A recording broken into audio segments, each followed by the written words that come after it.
হ্যাঁ গাইস, আমি দেখাবো আপনাদেরকে আমাদের বাগানে ড্রাগন ফলের হারভেস্টিং। ঠিক আছে, এটা যদিও আমি বিশাল এক বাগান, একটা বিশাল গাছে এক বাগান, বাগানের ভিতরে একটা গাছ আমরা রাখছি, ওই এক গাছে অনেকগুলো একটা ফল ধরছে। তো বেসিক্যালি আমরা ওই ফলটা এখন হারভেস্টিং করবো। তুমি একটু দেখাও ফলটা, দেখো, জুম করো, জুম করো, পজিশনটা দেখাও। এই যে ফলটা, এটা পুরোপুরি ফাঁকি রয়েছে। এই যে এটা ড্রাগন ফল। হ্যাঁ, তো বেসিক্যালি আমরা এটা এখন হারভেস্টিং করবো, যদি কোনো আন্দি কাটা না লাগে আর কি।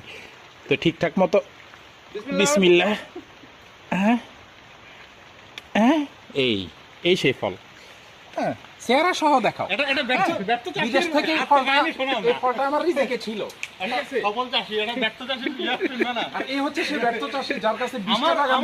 আমার নিজেরও ছাদ বাগানে আসলে অনেকগুলো ড্রাগন গাছ আছে, কিন্তু আসলে আমার চাষি ড্রাগনের পরাগায়ন কিভাবে করতে হয় আমি জানি না।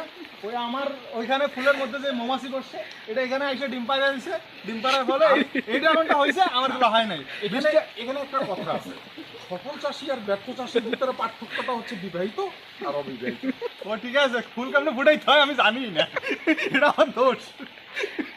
শেষ কথা কি, শেষ কথা বলেন। তো ভাই, আপনারা এভাবে একটা গাছের থেকে যদি ফল খাইতে চান, তাইলে পাশাপাশি 20টা গাছের মালিকের পাশাপাশি রাখবেন, তাইলে আপনার ফুলের পরায়ণ খুব তাড়াতাড়ি হবে।